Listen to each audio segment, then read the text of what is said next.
Welcome back to Hills and Hollers. I'm Chris. And I'm John. And we're going after the whitetail deer. We're going to Iowa this time, and we're going to be with Rocky Pilling and Magnum Force Outfitters. We've been putting in for this hunt in Iowa about every 2 or 3 years we get selected. It's been 2 years since the last time we hunted there.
Yeah, blood top to bottom. The place that we're going to be hunting is in the far western part of the state, which is quite different from the center of the state and the eastern part of the state. It's a lot more wide open. It's more like what you'd find in Nebraska or one of the western states. And we kind of like that hunting. We put in for all our tags with Cabela's tags, and when we got drawn in Iowa, they suggested that we go with Rocky and Magnum Force Outfitters, so that's what we're doing. We're headed there, so stick with us. It's going to be a good show.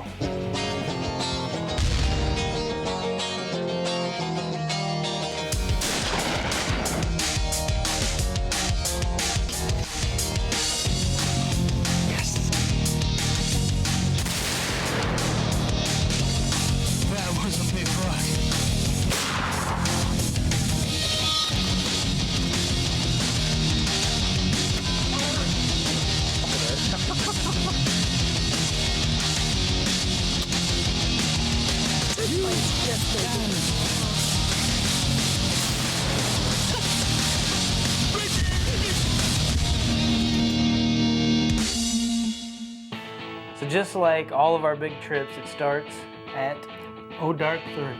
We're headed to the airport to get on a plane to head to Omaha. Well, you have to send for yourselves. You're gonna go to Iowa. I'm asleep. My eyes are open, but I'm asleep. All right.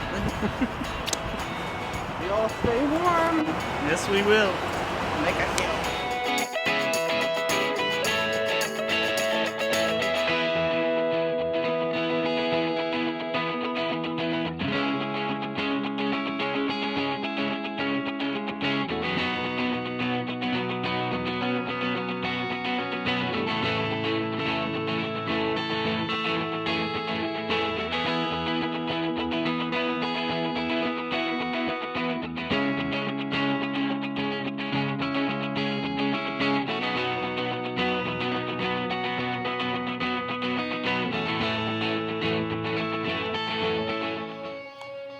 Good trip. We landed at the airport. Rocky was there to meet us, picked us up.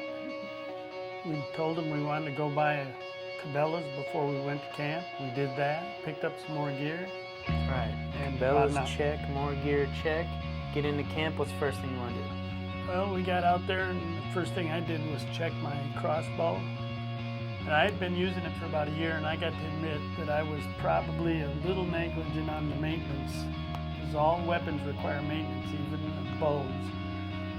And I didn't notice the fraying until we got there, and I went ahead and shot anyway, and the first shot to check my zero, poing, that string snapped. Well, I was really worried because there's only one kind of bow I like to use. It's a 10-point, and I'm very good with it despite my disabilities. And it just so happens that there was a guy in camp that had a 10-point crossbow, and he let me use that crossbow the entire week.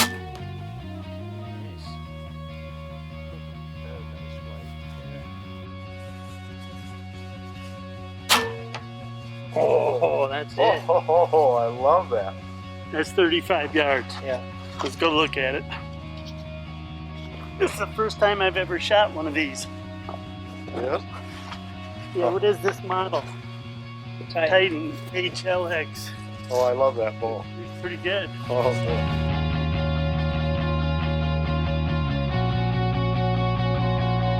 How does that look? So that was the second dot. I put the second dot on the center Oh boy. at 35 35 yards. yards. And I want to thank him personally because he didn't have to do that, but I can pick up any 10-point, and this is kind of like one I had 2 or 3 years ago, so I was pretty familiar with it. And I took it out, and the rest is history. That's right. I'll tell you what, that 10-point bull I have, Is he making it work? he's very comfortable with it, and it does shoot nice. Good. Shot 25 yards, 35, 45, and 55, and he's within an inch, and I think within, 2 inches at 55 yards. Good deal. With this, at least 20-mile plus wind. Feel good to him then? Yeah. Good. Well, it's the first week in November. We just left Illinois last week. We're in Iowa right now.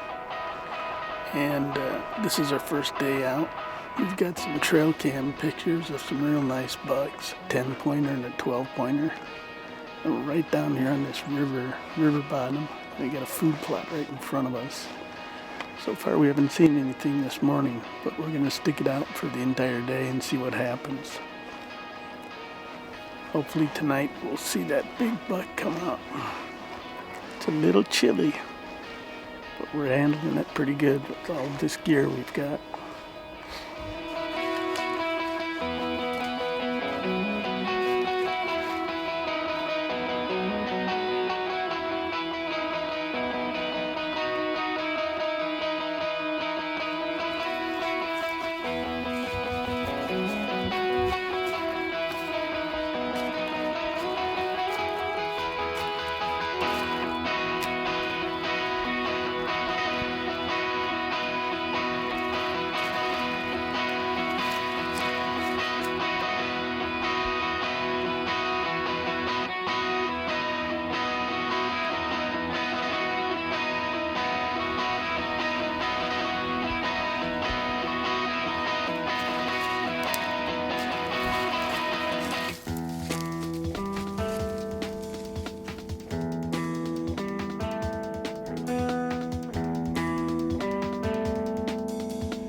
We are pulling a new ladder stand set for John and Chris to hunt out of tonight because they are starting to ambush the deer and get them figured out on the farm, but we don't have the stand set where they're moving at heavily. So we're gonna do that real quick, sneak in there before it gets too late this afternoon. They're gonna try to hunt it here tonight. He has arm hung, ready to rock.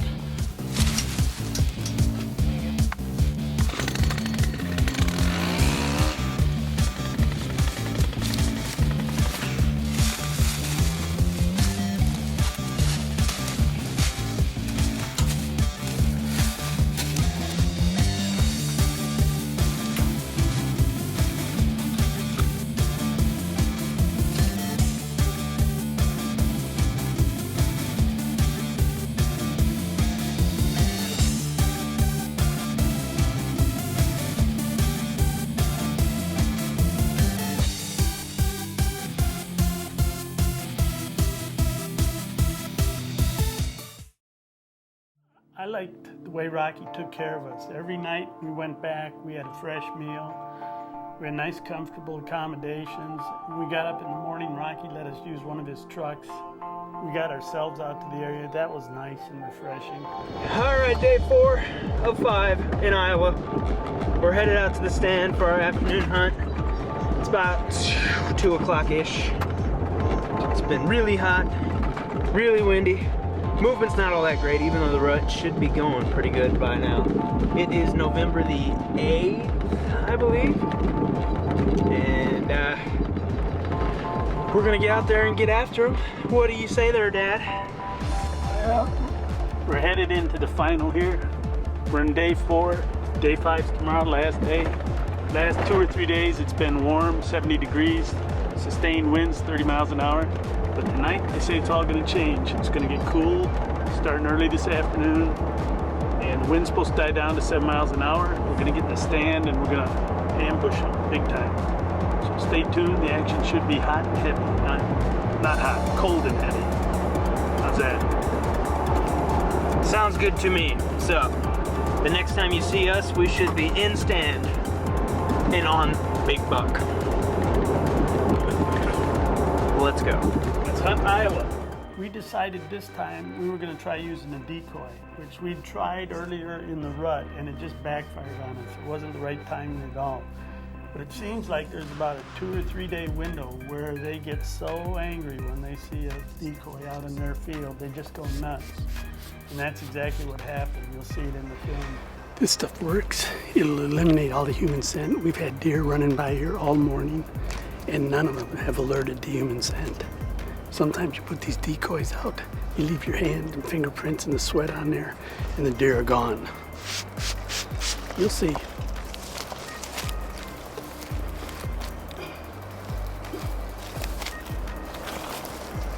Just gonna add a nice little touch.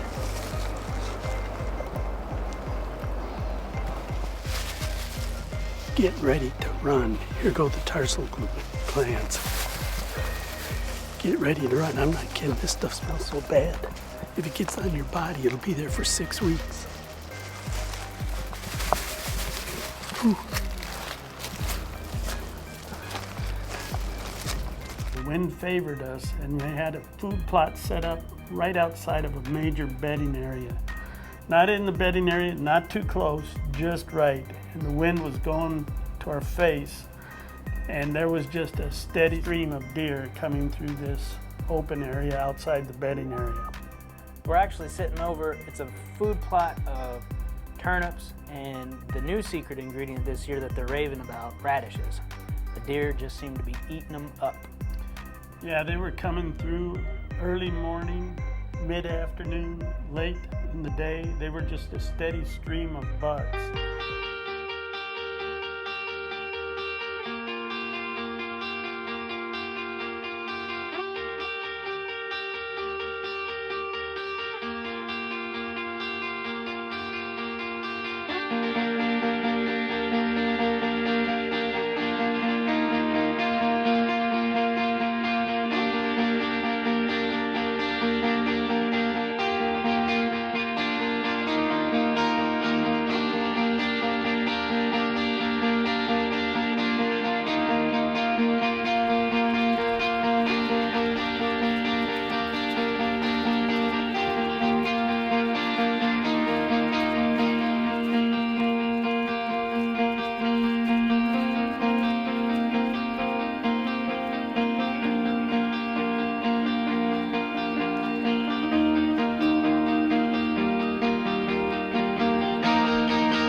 He's down.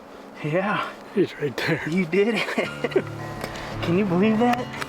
That buck came out of nowhere. Did you see how furred up he was? Yeah, he was bristled up. He did not like that decoy. I Dang. can't believe it. He just came out of nowhere. He must have come out of the swamp. Where'd I hit him? You hit him good, man. He's down. It's that new broadhead, man. I think it went right through both his lungs. Oh yeah, it's right there. You can see the luminoc in the ground. Oh, wow. Look at you, man. You got one. Told you this bottom would pay off. And he didn't sense us. No, he never knew we were here. He didn't sense us at all. But He was pissed. he was. He did not like that decoy, which is exactly what we wanted. He went down right there about 20 yards inside the woods. Yeah. Yes! Yeah. Strike one. So at the end of the day, would you go back with Magnum Force? I'll always go back with Rocky and Magnum Force. That's the place I want to hunt. Unfortunately, with Iowa, you can only get a tag every 2 to 3 years because of the point system and their lottery. But we'll get back there, not this year, but next year. We got the job done again, another whitetail on the ground. The quest continues. The season's not over. We got more big deer in the future. Stick with us right here on Hills and Hollers. I'm Chris. I'm John. Thanks for watching. Magnum Force Outfitters with owner Rocky Filling and guides Corey and Jack. They've got about 10,000 acres in zones 3 and 4 in Iowa. What do you think, Dad? You're going to find the best deer you can find in Iowa. Rocky's going to put them on you. You've only got a limited period of time to be able to get it done there. No one treats you better than Rocky. He shows up in the morning with breakfast. He's there for lunch if you want it, and he's there at the evening meal. It is fantastic. For more information on today's show, the H&H crew, to watch videos or just to surf on through, check out hillsandhollers.com today.